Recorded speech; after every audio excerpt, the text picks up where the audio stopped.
এই রামিসা, রাকেশ তোকে ফোন করেছিল? রাকেশ আমাকে কেন ফোন করবে? ও তো তোর পিছনেই ঘুরঘুর করে। বাদ দে ওই তোতলার কথা, ভালোবাসি কথাটাও ঠিক মতো বলতে পারে না। হ্যাঁ তুই ঠিকই বলিস। কালকে আমাকে ফোন করে কি বলছি জানিস? আমি তোমাকে ভালোবাসি।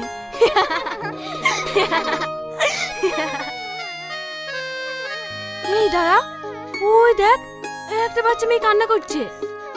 চল দেখি তো।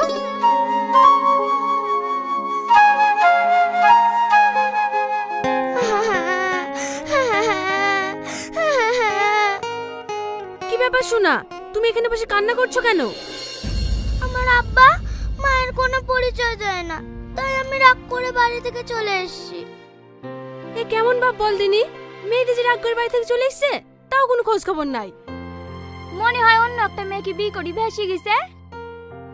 না না, আমার আব্বা কাউকে বিয়ে করেনি। এই বুড়ি, তুই এইখানে কি করছিস? আমি তোকে সব জায়গায় খুঁজে বেড়াচ্ছি। চ বাড়ি চ। দাঁড়ান, আপনি মানুষ না জানোয়ার? মেয়েটা ভেবে রাস্তা রাস্তা ঘুরে বেড়াচ্ছে, আপনি কোনো খোঁজ নেননি?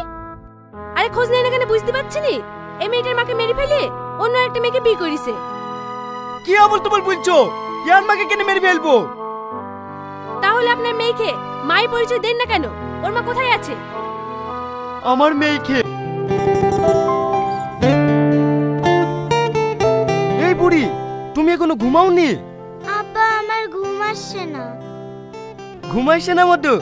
ঠিক আছে, আমি তোমাকে ঘুম পাড়িয়ে দিছি। এক দেশে একটা রাজা ছিল। রাজাটা বিশাল শয়তান। না, আমি এই গল্প শুনবো না। তুমি আগে বলো আমার মা কোথায় আছে। তুমি এখন ঘুমাও শোনা, আমি তোমাকে পরে সব বলবো। প্রতিদিন তুমি এই কথাই বলো, কোনোদিনও বলো না। আজ তোমাকে বলতেই হবে, সবার মা আছে, আমার মা নেই কেন? আচ্ছা ঠিক আছে মধু, আর পরে পরে বলবো না।